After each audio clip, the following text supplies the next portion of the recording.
Good afternoon, everybody, and welcome to our first Senate meeting. Allison's giving me a stare. I don't know if that's a good one. So we're gonna keep going. I can't tell facial expressions, so I just assume every stare is malignant. Let us begin. I'm gonna start by taking attendance as soon as everyone's ready. This is the first time I'm doing this in person, so we're gonna work through some kinks together. All right. Me, I'm here.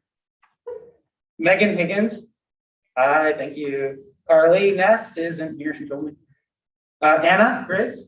Hi, nice seeing you again. Griffin. Present. That is so great. We have quorum. I was afraid we wouldn't. Thank you all for showing up here. So let's just get right into our agenda. I'm gonna put it all the way up here. Okay, welcome. Positional reports will be in the minutes per what we normally do. So I'm going to start with our land acknowledgement statement. We would like to recognize that Western Michigan University is located on lands historically occupied by Ojibwe, Ottawa, and Potawatomi nations. Please take a moment to acknowledge and honor this ancestral land of the Three Fires Confederacy and the sacred lands of all Indigenous peoples with their continued presence. That is a moment of silence. Thank you all for joining me in that. See minutes. We don't have any minutes. This is the first meeting. Isn't that cool? So welcome to the Senate. Some of you are return members. Some of you are not. Some of you came from the House. So first, I'm just gonna say thanks. Thanks for being here. It's cool. It's cool. We're all in a group together. Before we start, I'd like to say that should be singular, but there's a secretary position open. All of those who are interested in applying, please just email me, and we'll set up a time to discuss if you're good for that. Approval of the minutes, again, no minutes, so you don't have to do that. Another thing. Do we have an approval of the agenda? From the Senate member, it actually has to be. You need to say approved, motion to approve the agenda. Motion to approve the agenda. We should go over, I should have gone over that first. You gotta say it loud, I'm deaf. Motion to approve the agenda. Do I have a second?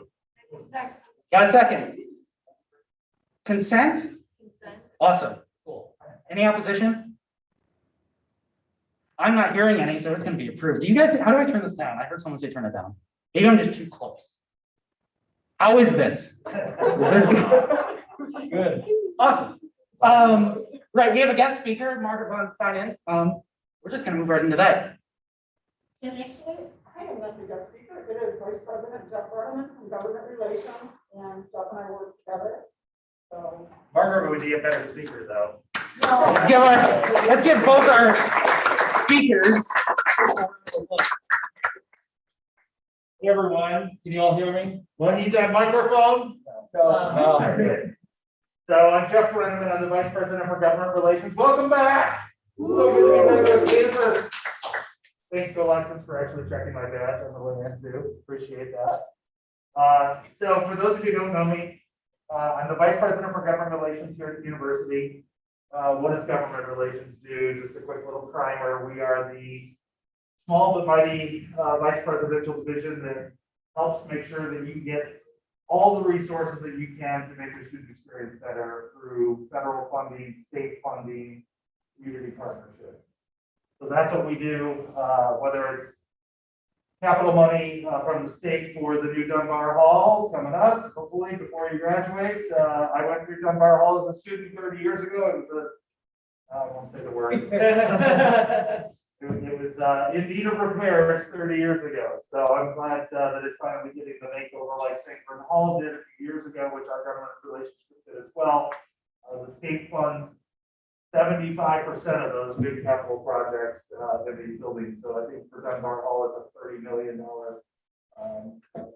contribution from the state to help make that a better experience for our students moving forward. Aviation, it's all about it over there. Eric is going through it. We're going to be over there, I think, next week, opening our 2 weeks from now, opening a new building for College of Aviation, again, a state funded project. So however we can, that's what our office does. We get over $111 million a year from the state in operating money to help make this place run. They're our biggest donor, really, if you think about it. The state of Michigan is what helps make this place run. We are a public university. We're one of the 15 public universities in the state. So that's what I do on my day job. Margaret, who was my great assistant for many years, has been back on a part-time role to help me with an initiative called We Talk. And we've got some stuff for you here. I don't know if you've heard about it. Anyone heard of We Talk before today? Couple, okay. So when I came back to the university, I was here from 98 to 03 and then went back and worked in the private sector for 15 years. Made my way back. And when I came back, I said, what's different from when I left in 2003? And I think the biggest difference was social media and the way we talk to each other. Civil discourse, how do we, the polarization in society. And I said, what can I do at the university in my role that still fits with government relations, but is also something that can be aspirational and think bigger. So we created an initiative that started with a very clunky name and it thankfully evolved into We Talk, kind of based off We Vote, which I know a lot of you have been involved in. Same concept, except how do we talk to each other? How do we do things a little differently, especially with people who disagree? It can be really difficult conversations. And so how can we use the university experience, not only for students, but for faculty and staff to help teach the skill sets that it takes? It's something you got to practice. It's something you actually got to work on, especially when we're all used to doing this these days. That actual personal interaction. How do you do that, especially when emotions are high with people you disagree with? And so, we've created a whole series of events over the last couple of years, and this kind of made things slow down a little bit. We had to go virtual, but we've been doing a lot of events around this concept of civil discourse, but also free speech. Hey, we have to value free speech. We're a public university. We cannot not have free speech on our campus. But free speech is hard. Free speech is really hard when it's someone you disagree with. And, I can't tell you how many times you have someone say, why are you letting that speaker on campus? Well, you have to let that speaker on campus unless it's, just so far over the line on hate speech. So how do we make that opportunity? How do we learn from that opportunity? And so that's what we're trying to do with We Talk. So we wanted to have a big speaker come to campus to help kind of kick this off and have people think about it. And so thankfully with some donor funding, we found a great former alumni who said, yeah, I want to make this thing work. And so they provided us a very generous donation. We are bringing Irshad Manji to campus. She is a great author. Written a couple books. She wrote a book about a decade ago called the Trouble with Islam Today. And she is a practicing Muslim. She's also a feminist. She's a refugee. She's also from the LGBTQ community. So as she was going through it, she wanted to write about the conflict between her religion that she practices and being a member of the LGBTQ community. So she wrote this book, and she was, really at odds with the Muslim community, but traveled the world and wasn't afraid to travel the world to have the debate about her own religion. She got to the point where Facebook was taking down death threats from her page, and it made her think. She's like, why are you taking down these threats? Free speech is hard. Free speech is ugly. So if you take down the fringes of it, you're kind of softening the edges of it. And so how do we do it? And so she actually had to sign a liability waiver with Facebook to say, I want you to leave all the ugly comments up. And I want that, and I'll take responsibility if I'm harmed for you leaving those comments on. And so that made her think about what her next book was going to be about. And so it was called Don't Label Me. And it's how to do diversity without inflating the culture war. So her whole thing is based on this concept of moral courage. It's going to be great. She's fantastic. We've got a little video, I think. I don't know if we're prepared to show it. We can actually, we do have a cute out. I'm just amazed. It's really the truth. Don't forget Make that. this little thing just for you guys in preparation for her visit.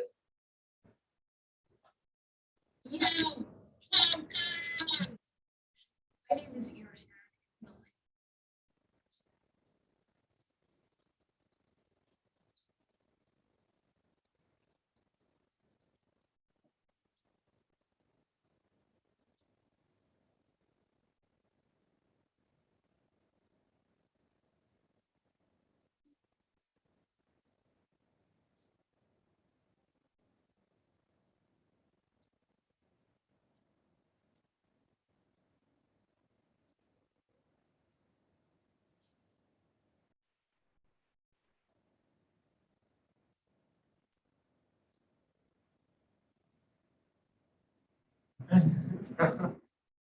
So she's super dynamic. We have a page, wmish.edu/wetalk/Earshot but if you just go to /wetalk, you'll find the Earshot Manji campus visit page. On that page, you'll find some links. She's been on Bill Maher a number of times. And there's a particular link on there where she's talking specifically about this book. Great 11 minutes with Bill Maher, just one-on-one, doing an interview. And if you want to get a flavor of what Earshot's going to be like when she comes to campus, it's going to be great. We didn't want just an author to come in, fly in, do a 2-hour speech, sign some books and go. So she's actually there for 2 days on campus. She's there Monday and Tuesday, the 20th and 21st. Doing a number of things, she'll be doing some stuff specifically with faculty and other things, but also we wanted to make sure there was an opportunity specifically to interact with students and student leaders. So, the 20th, we're having a pizza party with all of you. Hopefully you'll be able to come. Alex has got the flyers. Alex helped us put this together, and he said you could all be bribed with pizzas that will be bribed from government relations. Please, I hope you'll be able to come. I hope you'll be able to convince others to come. And what's really important is we want to make sure there's viewpoint diversity there, right? It can't just be, as I often say, Margaret's heard it too many times, Girl Scouts selling other Girl Scout cookies, Girl Scouts. So Girl Scouts selling other Girl Scouts, Girl Scouts. So we need to make sure that we have all of our RSOs involved. Let's get the Republican and the Democrat groups. Let's get the conservatives and the progressive groups. Let's get the pro-life and pro-choice groups. Anything you can do to help us make sure that we get everyone in the room, because this is going to be a hard dialogue, and we want it to be. And she's ready to have it, and she's ready to help navigate those difficult conversations on campus. So, anything you can do to help us get that word out, that would be great for the Monday night pizza party for you. And then Can I just add to that, just so you all know, that is an RSO only event, and it's a signature board credit event as well. So just know that is, the focus of that pizza party is to give people who are involved with RSOs the opportunity to have this kind of special presentation with Earshot, which she titled, How to Be Heard Even by Those Who Disagree. yes. So I know that we're looking for like conservative, all the political stuff. What about Mr. Bowman? Because I feel like she's also doing this stuff like, don't label me. Labels can also appear to put on a certain type of way. We have lots of RSOs here that give Mr. Bowman try to feed back to people, like different people that have this. All of that. I mean, this isn't just about politics, believe me. In fact, on Tuesday night, which you're all invited to out in Singular Plaza, will be what we're calling the marquee event. And she's going to do she'll do a 15 or 20 minute presentation, and then we're going to have a panel. The panel will have someone who works very closely in diversity, equity, inclusion. We talked about mental health and all some other things that we wanted to have represented on the panel. But then we're also going to have the political side. So it'll be kind of a freewheeling, hopefully fun exchange between conservative alumni who's worked on Mitt Romney's campaign and Marco Rubio's campaign, and done a lot of things. He was just the executive director of the Michigan Republican Party before he got tossed out for not being Trumpian enough. So, it goes both ways, right? He's a conservative who's had his own identity questioned, obviously, by the other side, but then within his own party, he just, started getting labeled as a rhino or whatever. So he's going to bring a really interesting perspective from the conservative side on the panel, and then we'll have somebody to talk about kind of diversity, equity, inclusion piece of this, because it is about identity and how we can all be safe and we can all feel like we can be who we are on our campus, whatever that is, right? And so that's going to be a big part of the panel, and it should be a really exciting night. That's Tuesday night, 5 o'clock, Singular Plaza as well. Same tent where your pizza party will be, but that'll be the next day. We're probably going to have fun with people. Great.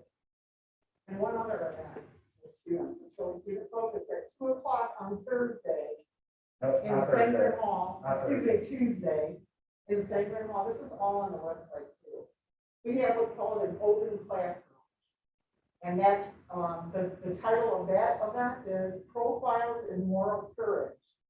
It's a seating limited event. If you go on our website, you can register to be at that event too, but that's another one. We encourage you to participate in and or, in your friends and colleagues. But we actually have, these very student focused things. So I Or if you have a professor teaching a class during that time, the professor will make it a class project to go over and make that a class subject. So I know we've kind of taken our time, our time limit of what Alex arranged for us. Does anyone have any questions right now? Suggestions, is this gonna be cool, fun, hopefully be something that'll be exciting for students? Just to clarify, so all students and RSOs are invited to this event? Is that correct? The pizza party, we're trying to limit just to WSA leadership, RSO leadership. Obviously, if you get out of hand, if we were trying to provide pizza to other students. So that one on Monday night will be the leadership of our students, what I call our student leaders. Tuesday night event is open to everybody. Thank you. And it's all free, so. And Alexis is introducing their Saturday Pizza event. So thank you, Alexis, for handling that. And the way that's set up and experience WMBO is if you can educate, you have to be part of an RSO. So only people that are part of an RSO are going to be able to get to that.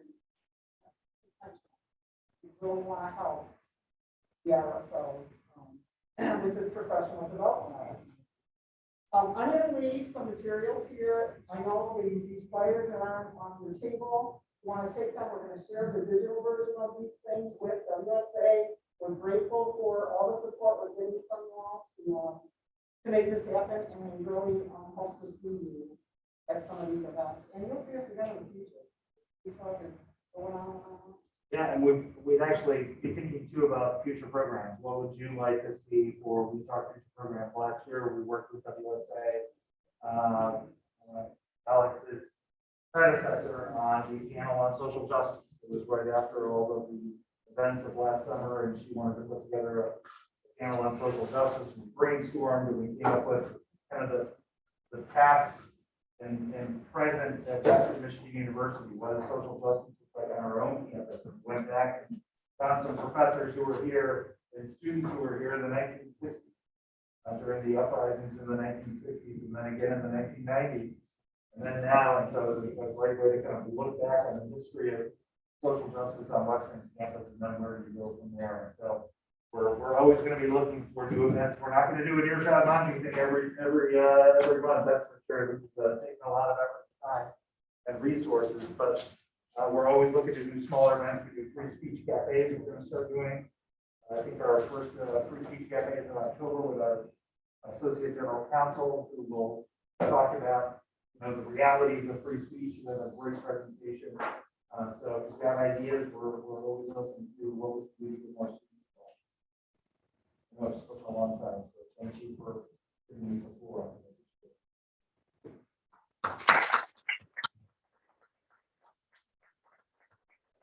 You both, everyone remember, you'll be lobbied with pizza if you go, so don't forget to go. That said, thank you both for speaking, and we will be moving on. Next item of business is unfinished business. We don't have any. Does anyone know why we don't have any? This is our first meeting. That is absolutely right. Thank you so much. Glad I didn't have to say that again. It's our first, and everyone should be excited. It's our first. Isn't this crazy? And we're in person. Okay, and now there's committee breakouts, which we won't be doing because we don't have committees formed, nor enough people to staff them. So, but just so you know, there are 9 committees, all of you on the Senate. You will be assigned to a committee in due time once the Senate has more people. Okay, on to new business. We're going to start off with Robert's Rules of Order. How many of you know what Robert's Rules of Order is?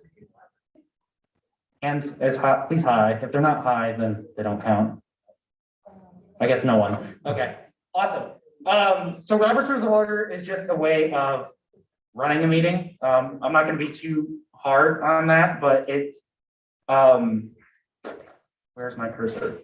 It basically is like this thing. Now this, I will share with you all. I believe this was made by my predecessor's predecessor. Though I don't know who made this. Does anyone know? You're right. Okay, thank you. So this is basically like a rundown of how our meetings will go. I'm not going to go over all of it, but it's just like who's the chair and like, what do you say? And like, for instance, if you want to call a motion, you say like, I make a motion to say what you want, and then we can vote on it. I don't want to put too much time on that, but I will share this with you. If anyone has questions, please do approach. That said, we're going to move on to our next item, which is senator responsibilities. So you are senators, the three of you that are here. And we are the backbone of this organization. And don't you forget it. The House, we're here. No, they're cool too. No, the House is great. The House is really good too. They do cool stuff, but it's us. It's us in this room right now. So I'm going to pretend that we're the best. With that, I will bring up basically our little responsibilities thing in our bylaws. As soon as I can locate it. It's been located. Awesome. Do this. Okay. So we're just going to go through this.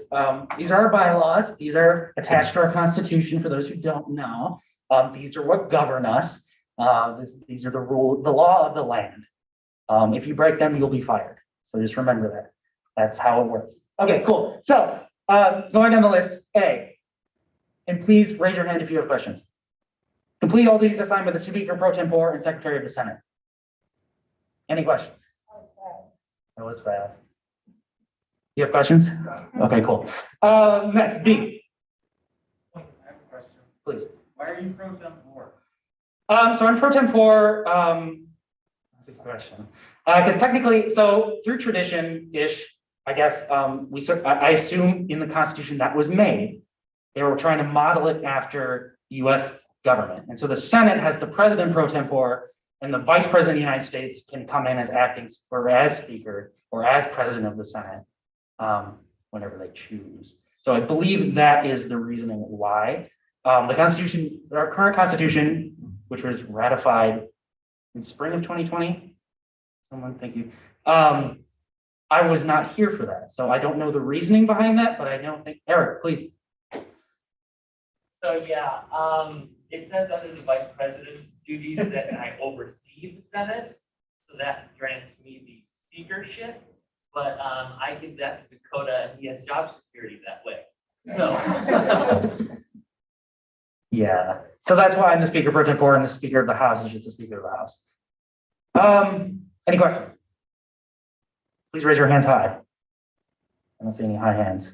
I see them both.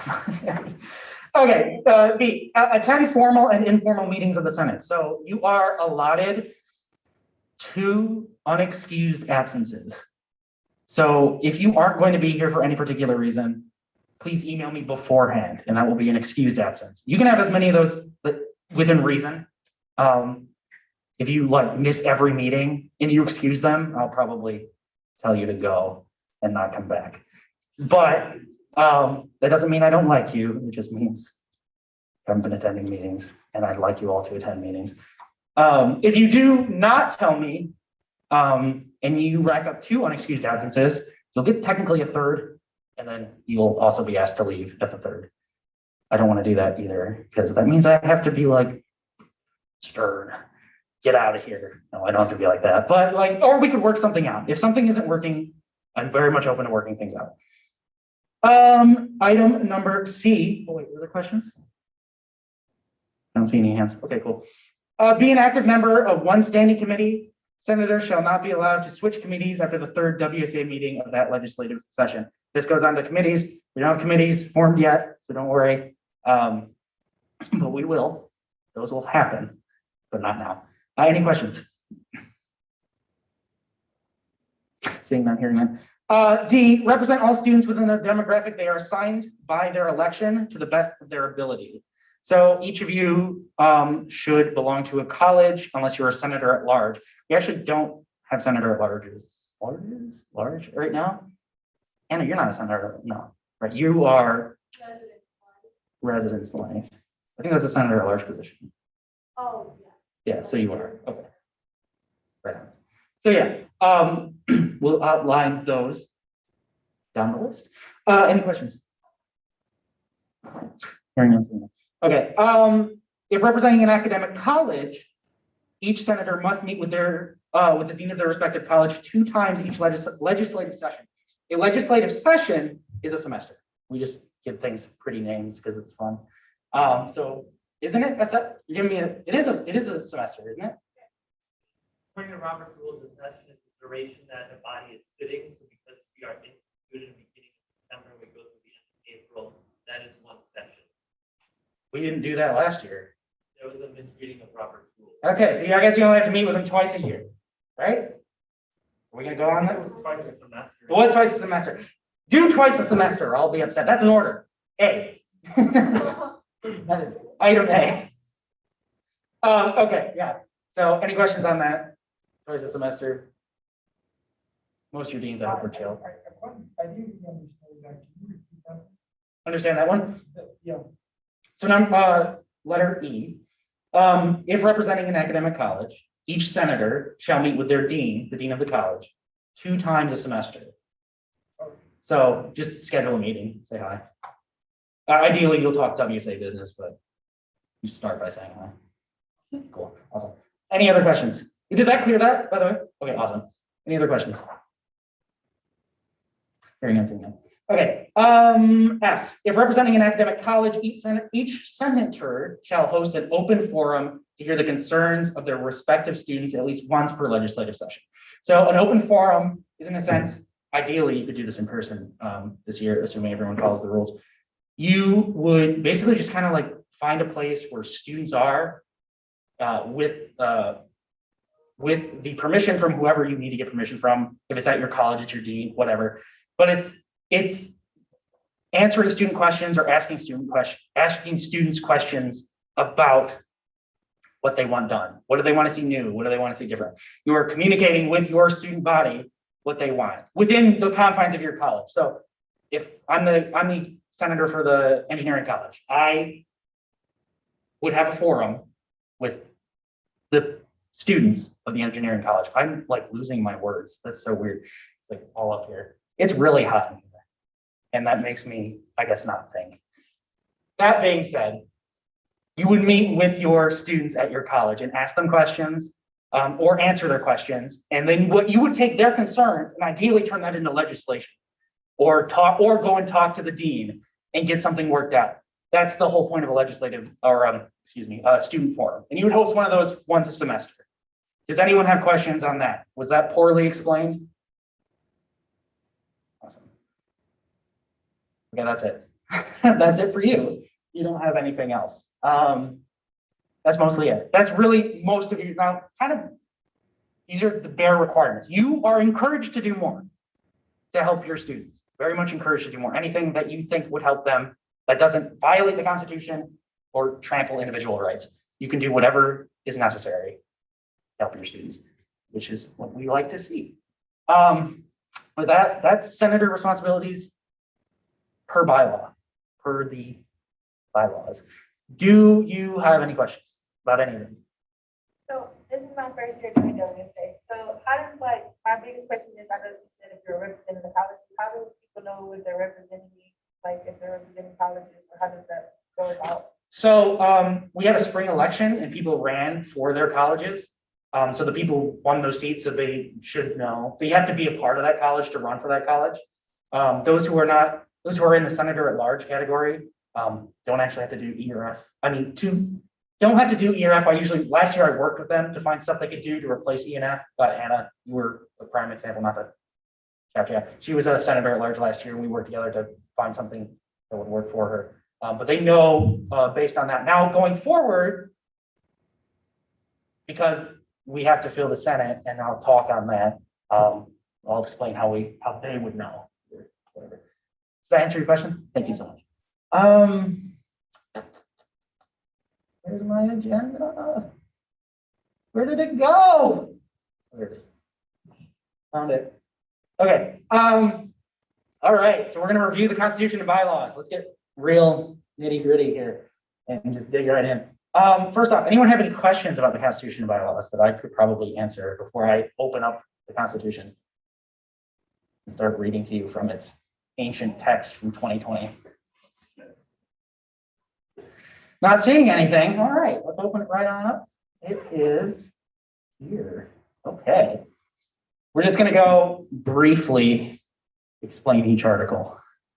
Because I don't want to read this long document. 6 pages, just 6 pages. Wow, I thought it was longer. Look at that. Okay, so the purpose of the WSA, really, it's in our mission statement. We are empowered students, empowering students. We are looking out for the student body. That is what we are. We are not we're not something else, right? We are here for our student body. We have, ideally, you have passion. That's why you either ran or are interested in joining the Senate. That's why you're cabinet members. That's why you're in the cabinet. We're here to represent them. We are not here to represent ourselves. So when going forward and thinking of legislation to write or thinking of issues to fix, it is imperative that you always have your constituents in mind. You don't want to like fixing an issue because it affects you is good as long as it affects everyone else. You need to make sure that it is a issue they want, because you are a representative, a servant. This is similar, I mean, not in the scale sense, but similar to how we should view our US representatives and stuff like that. They're here for us. And then you guys are there for them. So anything you have that you want done, make sure they want it to. Don't go off script, you know. So basically that's the purpose of the WSA. Any questions?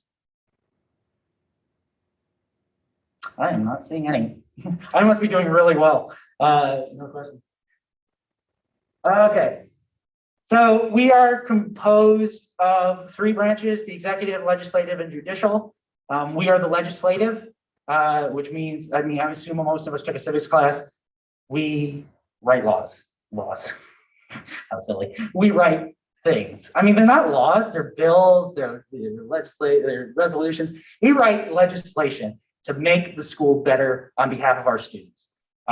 We also have money that we can write legislation to allocate places. To like last year, we put in a sidewalk and a snowshoe bill that Eric did. We did stuff like that. You can use our funds and write legislation to do this. That's what we do. Executive branch, they execute per the name. Same as civics, similar to, but they're kind of like the front facing, like the president's like our head of state and talks to other RSOs and talks to, they do a lot of communication with the main administration in here. The Senate does a lot of communication with the academic college administration. That's like one of the big differences there. Any questions so far? Awesome. Would you believe it? We have a judicial branch too? Because stuff happens. Yeah, everybody. There you go. Our former Chief Justice back there and our current Chief Justice sitting right up front. We do have a judicial branch because we need to interpret our Constitution because it is in fact words on paper. And words on paper can be interpreted different ways. We also have issues in the Senate and the House and the whole organization that need to be resolved in ways with people outside of the issue. And so that's what our Judicial Council does. What's that? And election. And elections. And elections. When elections occur, we sometimes have issues. Don't remind me. We won't have any this year. That said, anyone have any questions regarding the judicial, executive, or legislative branches? Let's move on. Okay, so Article 3 is presidential veto power. Anything we do and pass, Alexis can veto it if she finds it not suitable, not of the WSA. Probably won't, but. Probably won't. But gladly, we can override. With a 2/3 affirmative vote in each house, we can override a veto. And then we have 10 days after the veto to do it. If we don't do it in 10 days, it becomes law. It doesn't become law, I should say. What's that? That's by power, you know. As the Senate, you have 10 days to reverse the veto. Same thing goes for Alexis. She has 10 days to do something before the council. Right on. Thank you. I did. Yeah. Any questions? I'm not seeing any. Cool. All right. That's pretty much it for that. Meetings. So structures of the meetings, they will all be in accordance with Robert's Rules of Order, most recent edition. which is why I sort of briefed it at the beginning. For those of you who want more insight on that, I'm happy to set up a meeting outside of our standard meeting time to go over Robert's Rules of Order. Please just let me know. I can do that individually or in a group with senators who want that done. Cabinet meetings, that's not us, doesn't matter. Oh, I'm sorry, is there a question? Thank you. Yeah, I was gonna say, is it possible if you said like that presentation you were showing about Project Growth? I remember Oh, doing it, yeah. I don't remember that well in Robert's rules, so we can read over it at home. Yeah, I'll send that out. Thank you. Yep. Senate meetings. So you meet at my beckon. At my beckon. Isn't that something else? Look how much power I hold. I can just call you at midnight and you're like, show up, we got a meeting. I work the rules, not mine. Anyway, so we'll meet at least weekly, with a minimum of 2 voting meetings per month. What does that mean? Well, that means that we have to vote twice a month. I actually don't know what that means. Does that mean we have to vote twice a month? So, in the bylaws, I believe it is, it states that a piece of legislation must have a 1-week read-only period where it may be introduced into either the Senate or the House. The next week is the week that it can be voted upon and discussed. So it's saying that at least 2 meetings in a month cannot be read-only. Actually, Oh, okay. something must be voted upon. Okay, right on. Any questions on that? What if there's nothing to be voted on? Technically, anytime you approve an agenda, it's voted on. Hmm? Don't do it like that. Don't do it like that. Bonds? I mean, technically though, it is a vote and it's technically really not a vote because it's a part of our order. Yeah, We love red. I love red tape. This is the reason for the judicial branch, interpretation. That's what this is. We're just interpreting. Can't speak. I'm not great. Oops, I hit a button. I don't know where I went. Okay, house meetings, we don't care about them. No, well, me too. Well, like, we're not the house, so we're just gonna ignore that. Judicial council, we aren't them either. Do you want to talk about that? Okay. All right, the judicial council shall meet at the call of the chief justice. This year's chief justice is Allison Anchor. She's sitting up front. And it shall meet within 3 business days of the receipt of a complaint. So you can submit complaints to them, assuming it's valid. I mean, they'll verify they find it valid, right? They can just send you, anyone can send you anything? Yeah, anyone can send her anything, even if it's like spam. Maybe don't do that. You shall determine if it's not, don't send her spam. And they have 3 business days to deal with it. If they don't, then that's a violation of the Constitution. I guess you guys can do something about that. I don't know. I guess they have to send it to you, right? It's like, Allison violated the Constitution. Allison, deal with it. Anyway, on to elections. Some of you might be interested in running a, wait, what are the questions? I'm getting ahead of Just myself. wait till the questions at the end. I should do that, but I want to get people like when they're ready, when it's spicy. Bo. Who holds the judicial council account? Wow, that's a good one. Well, it's sort of like, Technically, it would be, um, oh, shoot. I mean, it's really like the United States government where, you know, there's like the system where there's executive, judicial, legislative, so like we all sort of hold each other accountable, but. Shouldn't that be written somewhere? Wait. Oh, Jesus. There we go. All right. First rule. Wait, there actually is something, because the executive branch is the one in charge of appointing associate Right. justices, so I actually don't even get to choose people that I like work with on a basis, so the executive has some say, and also the former president. Speaker's list, because his hand was up first. Griffin? Wouldn't all 3 branches hold each other accountable? Because in the real United States government, we have separation of powers. So Yeah. therefore, that happens, so one branch doesn't do something without holding the other accountable. So technically, if for some odd reason, the like judicial council were to do something that was against a violation, there would be like a special like forum held to hold whoever is accountable. So for say it was Allison and she didn't send out a complaint or a demerit to like her associate justices, she would be removed, and whoever else, the next associate justice that was elected, she would like appointed, they would be acting chief justice while she's held under trial. So that's how that accountability aspect. Any other? It It's written in the Bible. Any other questions? Yeah. One thing I also want to point out, though we are modeled well after the United States government, we are not the United States government. So Oh, I was so confused. I thought this was. I know, isn't this crazy? I really do.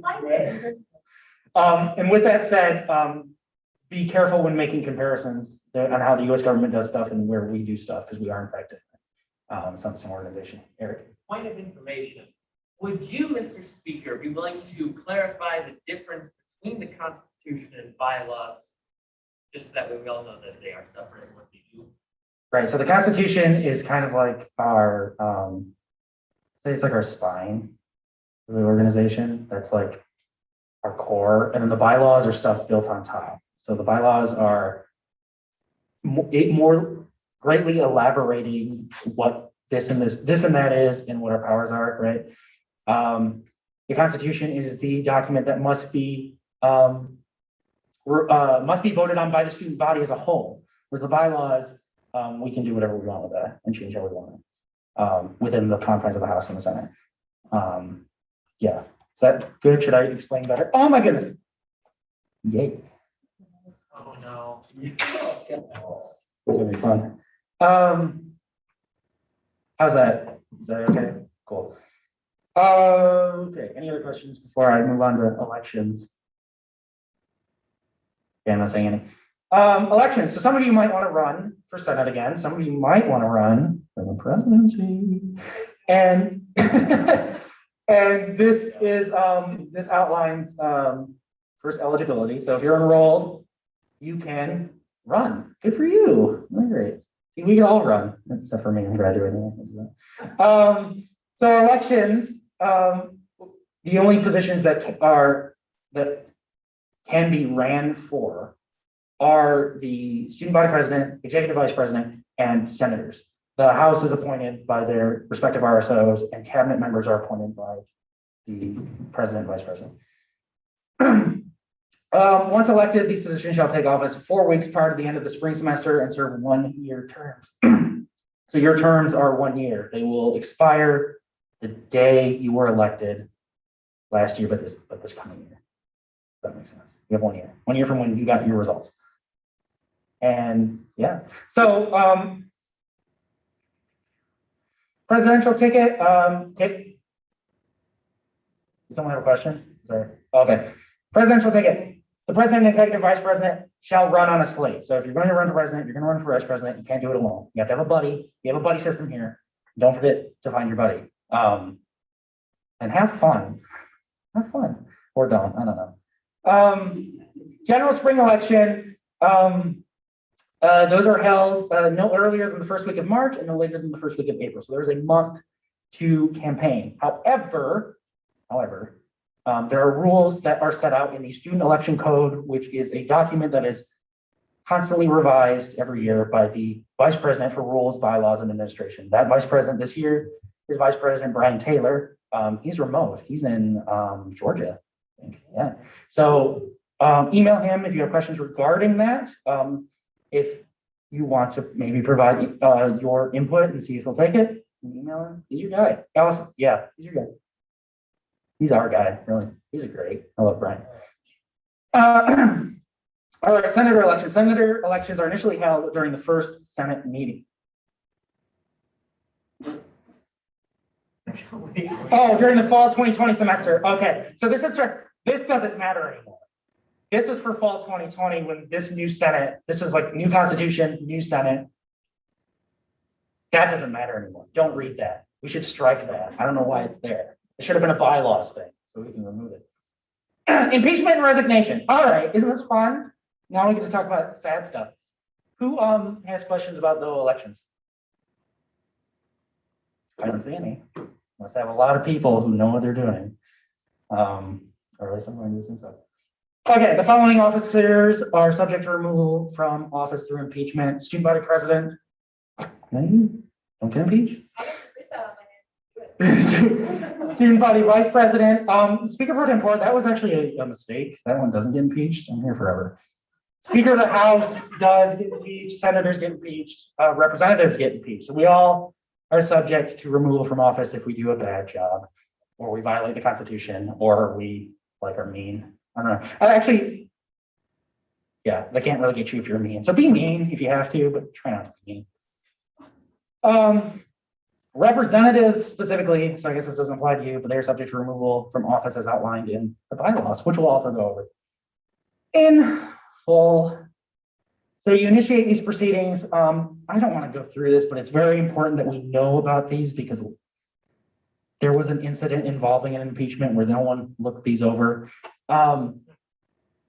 So impeachment proceedings shall be initiated upon receipt of a list of charges by the executive cabinet, signed by a minimum of 25% of the legislative branches.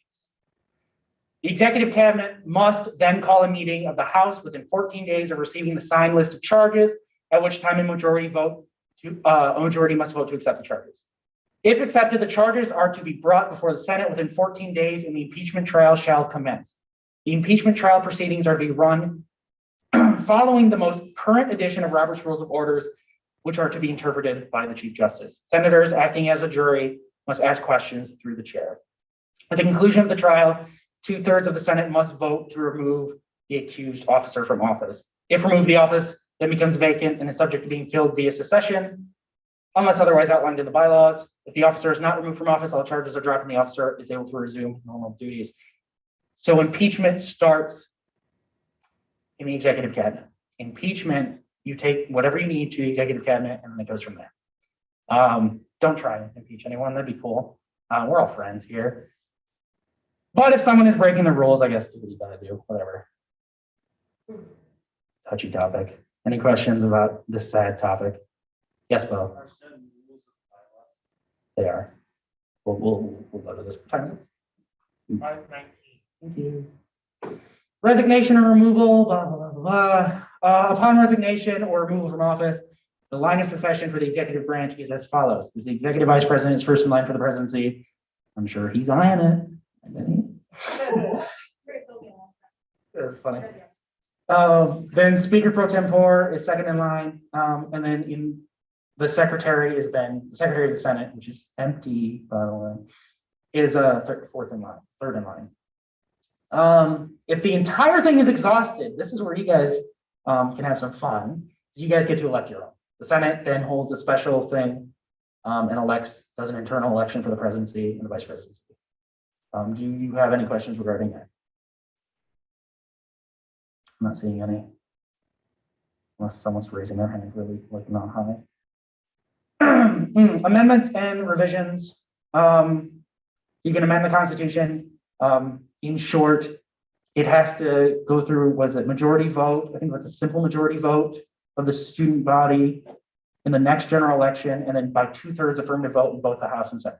So if you want to revise the Constitution, 2/3 here, 2/3 in House, simple majority in the general election. Let me hear you say it. 2/3, 2/3, simple majority. Well, that sounded really loud. You said it so fast. Oh, I'm sorry.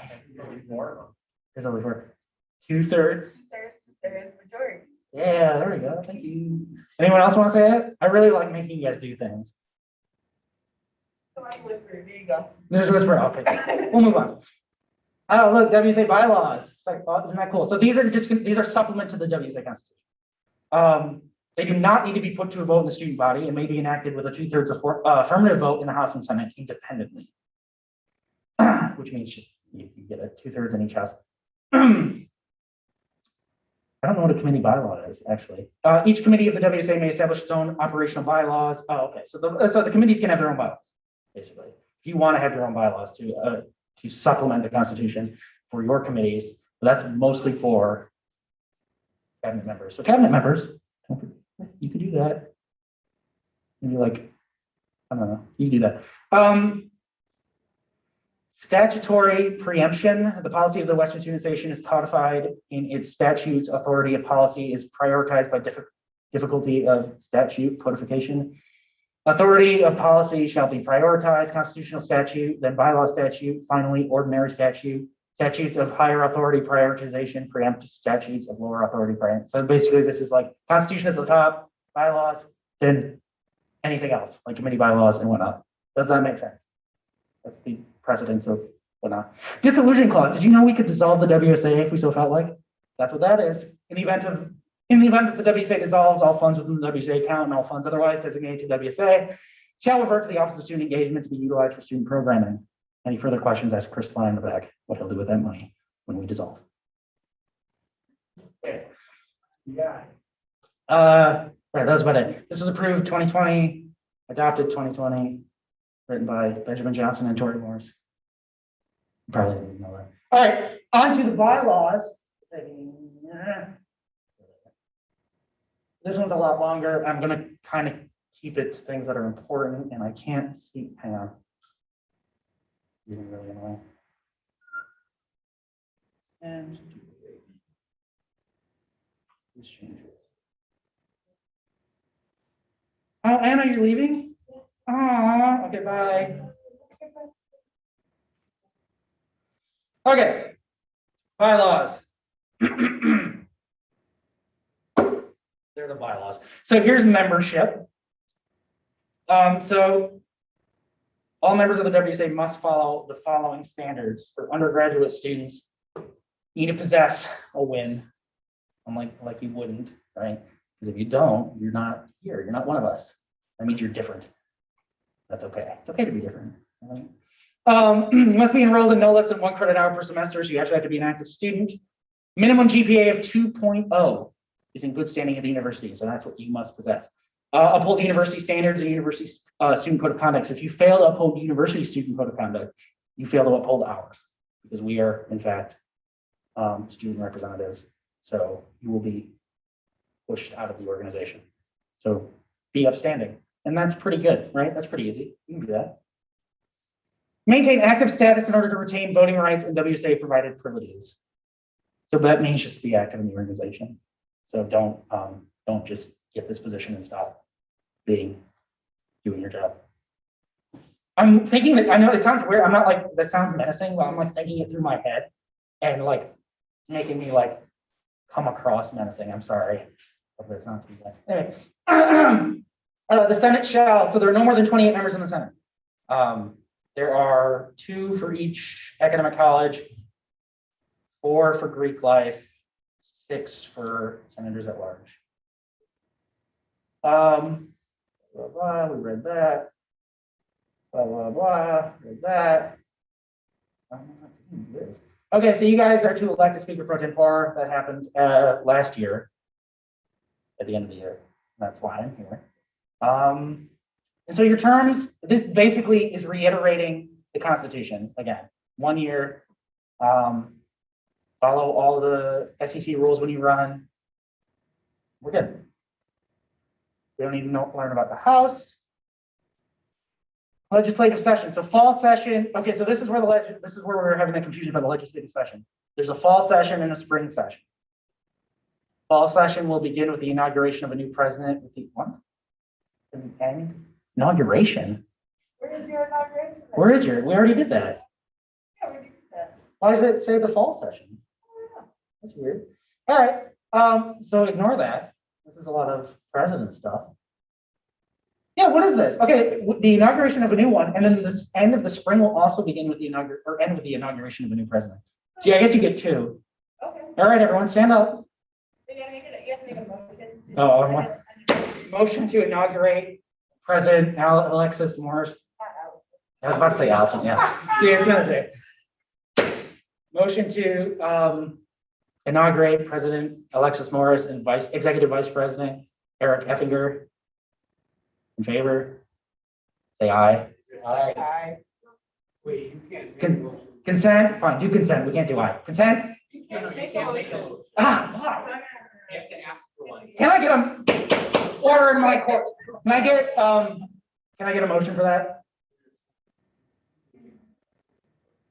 For the inauguration of President Alexis Morris and Executive Vice President Eric Effinger, can I get a motion for that? Anyone can say so moved. So move. Any opposition? No, maybe a second. Second. Even I don't know. Whoa. Second? Okay, consent? E? Well, I already called consent. That's silly of me. Opposition? No, okay, you're inaugurated. I guess come up here. I don't know. Does someone want to read her rights? Well, technically, that's the chief justice, but we've been, they all been sworn in. They have been, but it says to do it twice. I was just following the bylaws. Are we sure it says? No, do the it bylaws. Yeah, it does, because right there says that the president was supposed to be inaugurated. Maybe, That's the maybe same that's. inauguration. That's the same That's the thing, law. and that's just the Yeah, beginning and that the is. end. Oh, well, like, why would the fall session begin in May? What? I Can didn't write it. I get a motion to recall Ben Johnson so we can ask him some questions? Yeah? We're just gonna keep moving. Your justice is a lot. Duties of the legislative branch. All members shall be considered present if they attend at least 1/2 or at least 1 hour constituting 2/3 of the allotted meeting time. So you have to be here for an hour, which Anna was. Good for her. I wish she didn't leave. She was fun. She was fun. She didn't even say anything. She knows. She was just knocking out. She's like, I'm out of here. Screw this. All right, I get it. Whatever. Only breaks my heart a little. Okay. The Senate. So literally the same stuff we said in the Constitution, just a little more outline. So if you want a bigger description of what you're doing, here it is. For the sake of time, we're just going to move. Each senator, we already went over these. Isn't that great? House, Senate leadership, this is what I do. I guess if you're curious about what I do, I appoint a secretary in the works right now. Call and preside over the Senate, organize the proceedings and agenda of the Senate meetings, maintain a minimum of 3 senators for each standing committee, once we get more than 3 senators actually here. Report committee assignments to respective senators and committee chairs, working with the Chief Justice to fill vacancies with the majority approval of the House, enforce the bylaws of the WSA. That one was something I didn't understand last year. Accept all resignations. So if you resign, I have to unfortunately take it from you, and I don't want to. So don't resign. Just don't do it. Act as a spokesperson for the Senate. Shall removal from office proceeding the Senate due to violation of the Constitution or bylaws. Initiate removal from office proceed. Okay, yeah. So if you guys break the rules, I get to remove you. Attend all meetings and activities of the House that occur. Oh, really? Oops. Oopsie. I might not have always done that last year. I think they have to do the same with me. Yeah, where are they? They have to do the same too. Assist the Speaker of the House with House activities or events held during or outside of the regularly scheduled House meetings. Provided bi-weekly written update of the Senate activities to the Speaker of the House. That's what I do. For those interested in becoming a secretary, I have that here too. You will be nominated by me. You will serve as acting speaker when I am not here. You will serve as speaker pro tempore if I quit or die. You will assist the speaker pro tempore in their duties. So like, be helping me out here. You'll record the minutes of all the meetings, so I don't have to do it because that's hard to talk and do both. I'm just gonna have to watch the video after. Record attendance and votes. I usually end up doing that anyway, so don't worry about that. Give notification of unscheduled Senate meetings. That's something you do. You serve as a senator throughout your tenure in office. That's the same thing I do. So you'll be a senator too if you're a secretary. And you'll have to do all senator things. Maintain records of Senate meeting minutes, membership rules, declarations, resolutions, bylaws, legislation, and all other pertinent non-financial information. That's your job, or would be your job. Report all votes and minutes to the Vice President for IT. That is Manuka back there. Hi, Manuka. 1 day prior to the next meeting for website upload. Does anyone have any questions regarding Speaker, Senate, or Secretary stuff? I'm not seeing anyone put their hand up, and that's cool. All right, that's the House. We don't care about them right now. There are, these are our vice presidents. Get to know them because you'll want to be friends with them, and you'll be on one of their committee. So, starting off, finance and business relations. Please stand up. Yeah, I want to make you guys move. That's our Daniel Garrison, finance, business relations. Information technology, Manuka is right there. Familiarize yourselves. Thank you. Political affairs, that's Alex, right here in the front. Public relations, that is, thank you, Michelle. Sustainability, who's our sustainability? Yes, Piper. Piper, former senator herself. Student affairs, that's Alicia. Academic affairs, that's Bo. diversity and inclusion, that is, Ashley. Community involvement is our own, actually, I believe he's in the call. He's not, I lied. He's not in the call. He was in the call, but that's Charles Poole, the third. Charles Poole was here. He's not here now.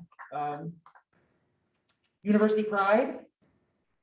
That's Ashlyn. I know your name. Allocations isn't here, right? Where is he? Okay. But his name is Niraj. Right.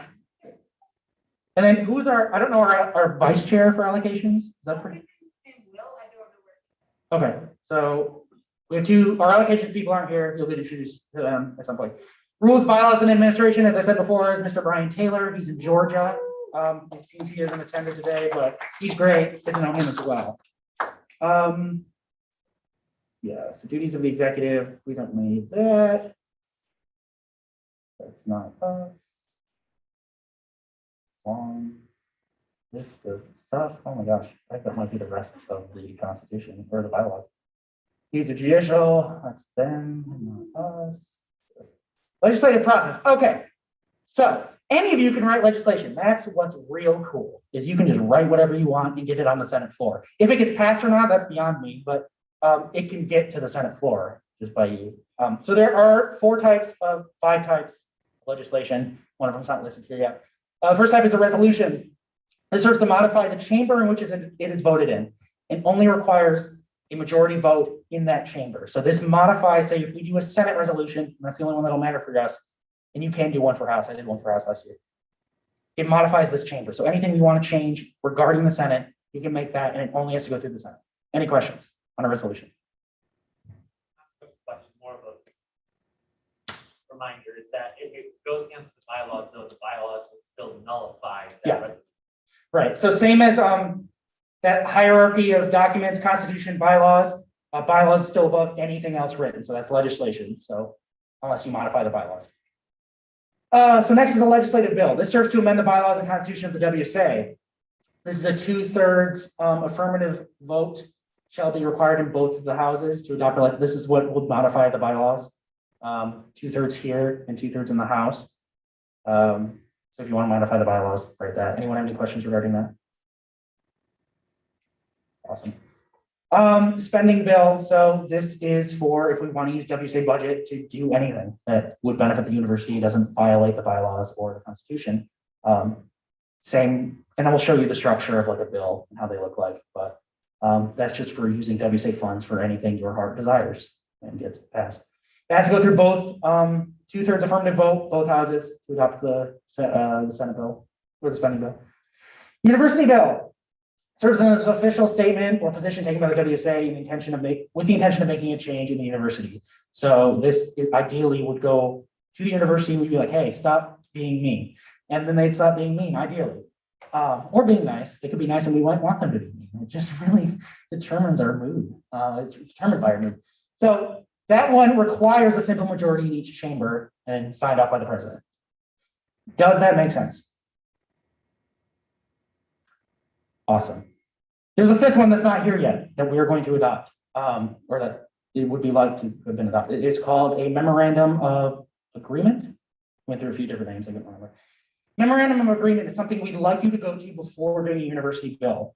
If you have something you want changed in the university and like you want to write a bill about it, go write up this memorandum of agreement, go to whoever would control that. Say if you want to fix something, if you want to fix the logo, so you go to Tony Proudfoot. Go to talk to Tony Proudfoot, work something out with him. If he agrees, he signs the memorandum, you sign it. Does it come back here and get voted on? Go ahead, please. Just gonna go up here and make sure everyone on Zoom and here can get it. All right, so memorandum of agreement. If you have an idea, you first have to come to the chamber you're from to be authorized to write it on behalf of your chamber. To be like, hey, if we're sticking with the example of the logo, a senator could come to the Senate and say, hey guys, I want to work with Vice President Proudfoot about a logo change. I need you guys to authorize me for memorandum of agreement. Simple majority, great, you're authorized.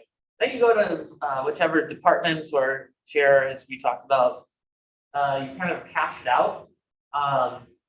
You write down your two agreements, sign it, and it comes back here, and then it must be approved by both the Senate and the House and signed off by the President.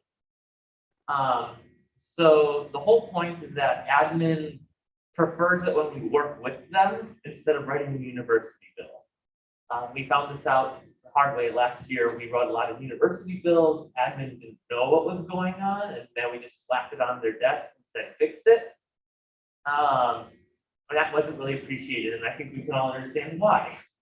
So this encourages that cooperative climate with administration, and it also leaves that university bill. So let's say we do have an issue where an agreement cannot be made. If admin's not willing to work with us, we can write that university bill and say, all right, we tried working with you at this point. We're going to show that our official stance is this regardless. As a reminder, university bills are suggestions to admin. They don't have to follow them. So if we pass something and they don't do it, we don't get to grab our pitchforks and go, well, why didn't you institute it? That's kind of the purpose of the memorandum of agreements, get everyone on board on page 1 from day 1. So that's the explanation. Thank you. Yes. Oh, you have a question? Yeah, will a legislative bill have to be passed to add that bylaws? Yes, it would. Any other questions? Dependent. Well, yes. Because on the one hand, Internal change, yes. yeah, on the one hand, it's internally, so because it doesn't say that it's only limited to those pieces of legislation that can be passed, we can kind of do our own thing in the Senate and House. But if we wanted to make it procedurally written out and everyone could see it that way, and we wanted to add it to the bylaws, that's an option. Any other questions?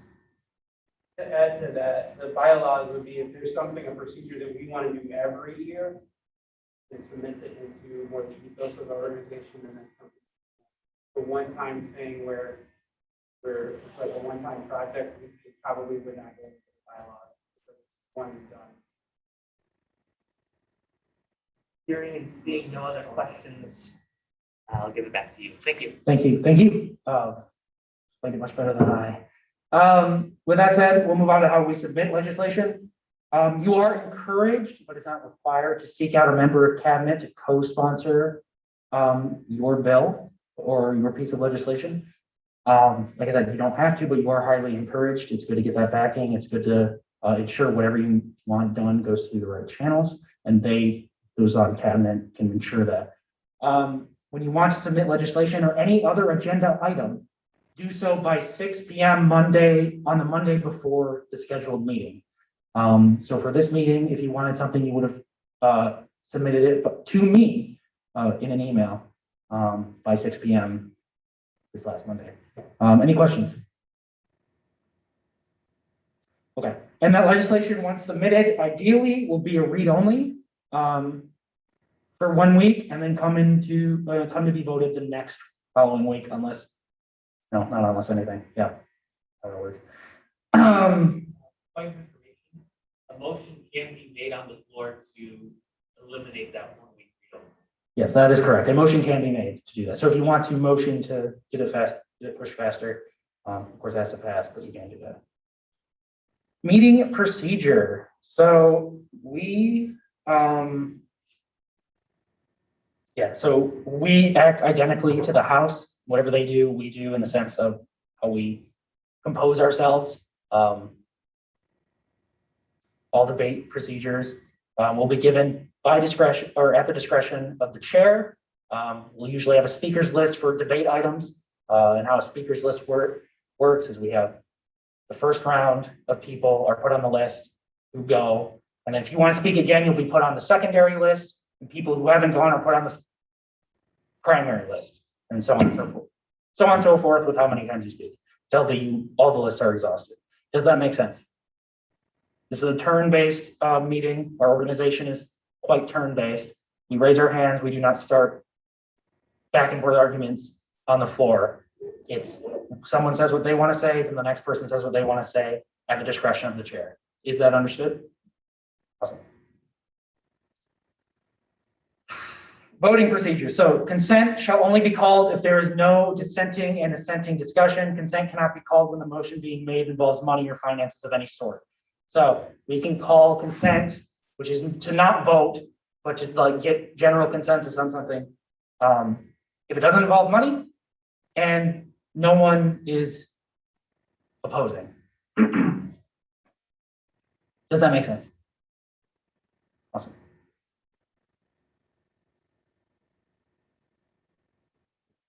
Roll call votes may only be called if there is both assenting and dissenting discussion during the debate. So if you try to call consent and someone opposes, we go to a vote. If it involves money, we go directly to a vote.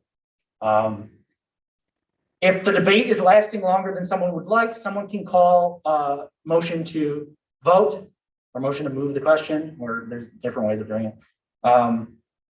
You can, and we can, if that gets approved and voted on and people want to do that, then we move into a vote. Does that make sense?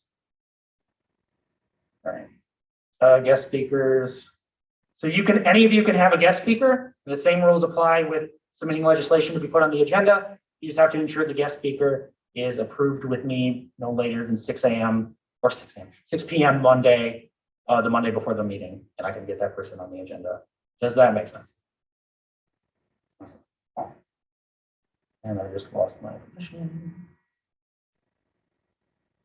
Positional reports. So there's something called positional reports. Those are filled out by the president's cabinet and will be included on every agenda. So you can know what they're up to. They'll always appear on the minutes following the meeting, the minute after the meeting, because minutes come after meetings. Yeah, so you will always know what they're up to. Does anyone have questions on that? Cool. Agenda structure will always look like this, for the most part. It'll always have these items in there. You can always expect to see these talking points.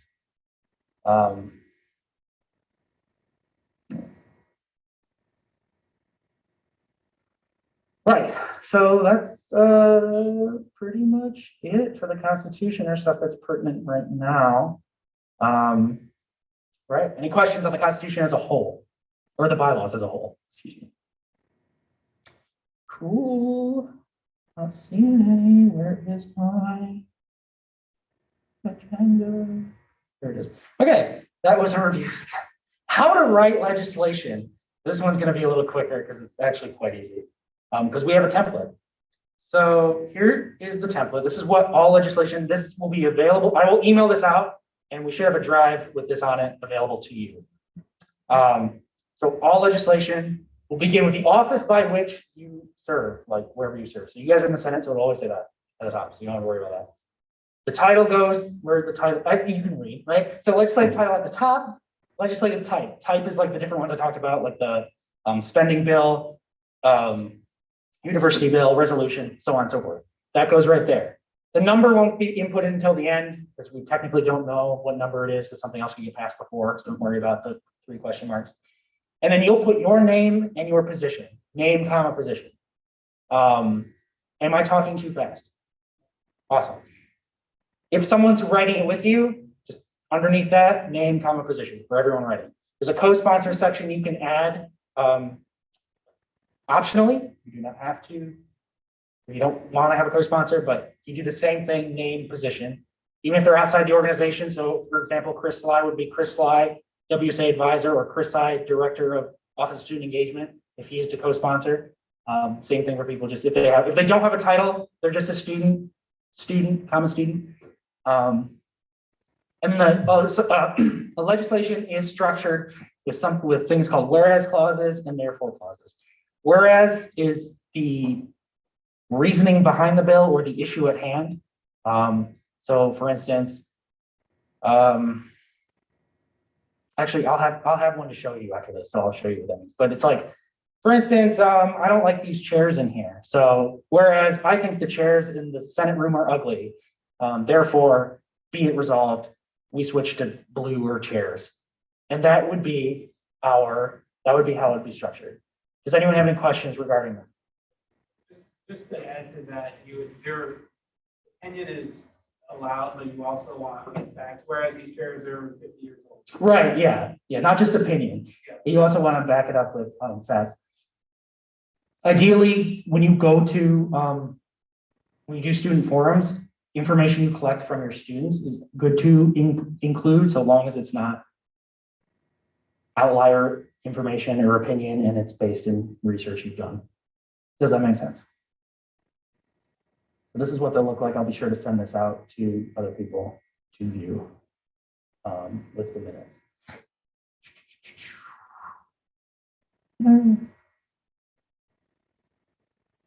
Okay, so here's a legislative bill to look at. That'll be fun, that I made because we need it. Let me find it.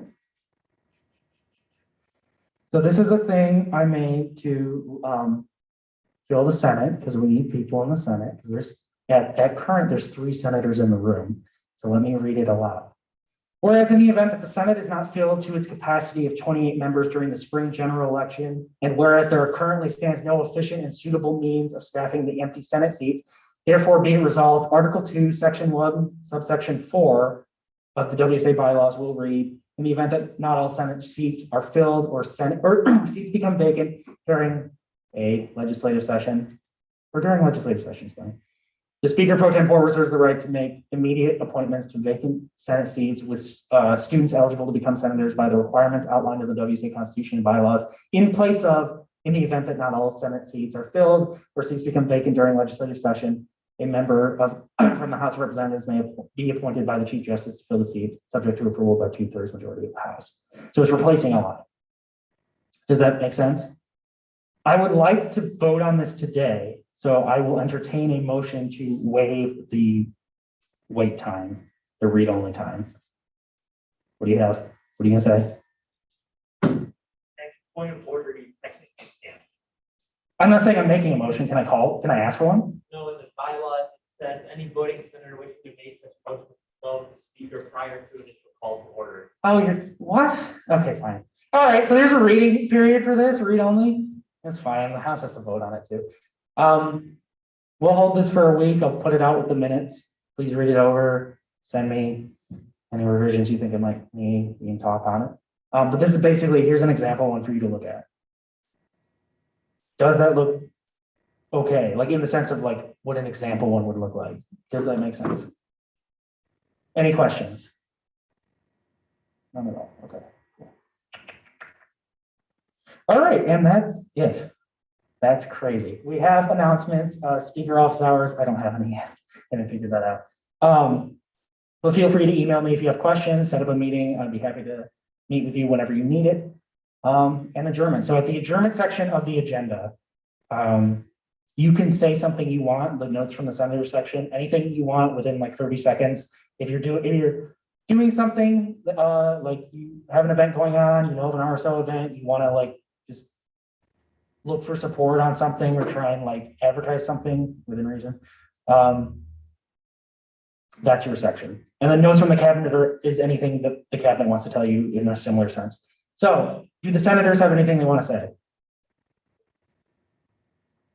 No? Okay, cool. Does cabinet have anything they want to say? We have a lot. I saw Alexis's hand go up first. So I'm meeting with President Montgomery on Friday, so if you guys have anything that you would like me to bring up with him, please let me know. I'm already planning on addressing policy that a lot of students are echoing to me, as well as mentioning some of the WSA celebration, anniversary celebration. Ashley's not here, so I'll quick touch on that.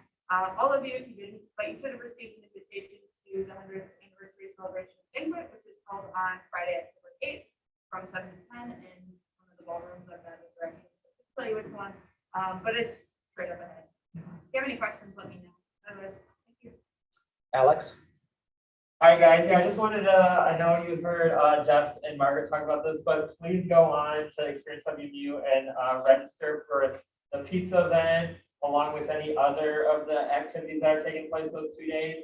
I don't know if everyone's been added to the WSA member thing on Experience yet, but like I said, for the RSO specific event, go through Experience WMU and there should be a button that lists all the organizations you're a part of, and then you'll click WSA or whatever organization you want to be part of. If you have any questions, please let me know, and please share this on social media. Thank you. Did you email me the times for those too, by the way? Yes. Thank you. Eric? Thanks, everyone. I'm a shameless plug right now. Intramural Sports has sand volleyball sign up going live right now on IM leagues. I think it would be great if WSA submits a team, or if you guys find other people to submit a team. But please consider joining IM leagues. It's not that expensive. It's a great way to have fun with friends. And if you have any questions, see me afterwards. Allison? So as part of my job as Chief Justice, I run a free legal aid clinic. That being said, I was not fighting for him, nor have any of my associate justices, so we haven't finished the process for that. It's this whole. So I will keep you guys in the loop as soon as that opens up. You'll see that the free legal aid clinic, it'll run before WSA, and the main issue we deal with is like landlord tenant issues. There will be attorneys there, you can sort of talk to them about what you're going through. So, yeah, coming up, but not open right now. Chris? Hi, everybody. I'm Chris Sly. I'm the advisor for WSA, so just excited to see you all here, like kind of back in person. Here we go. So, as Claudia mentioned, when the Constitution was being revised, we split into a House and Senate. So, technically, the first time in the Senate, the first one. So,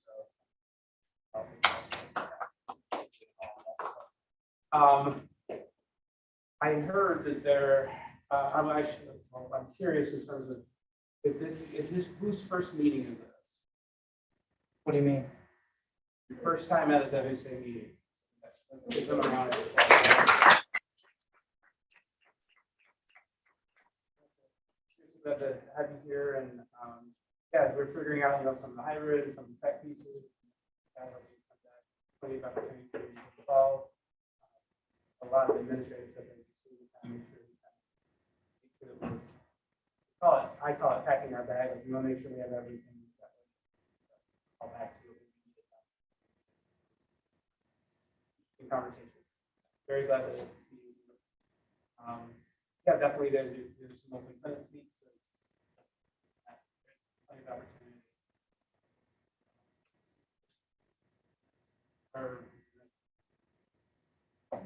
We have any other cabinet members who would like to? Piper? Yeah, if you know anybody interested in sustainability, person.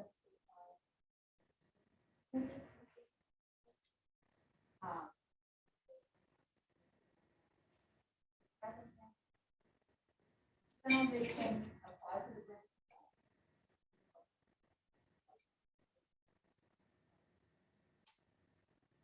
Anyone else? Awesome. For those senators and anyone else in the room, if you know of anyone who would like to join the Senate as we sort of attempt to revise the bylaws and get this done, please have them email me. My email wsa_speaker@wmish.edu. And with that, I will call for a motion to adjourn. But when I say that, one of the senators has to make a motion to adjourn. We have a second. I second. Do we have a consent? We need consent for that. Oh, you're right. Oh, that's so funny. You're right. It is 2/3. All right, I'll just whatever. Okay, cool. We have adjourned at 5:56.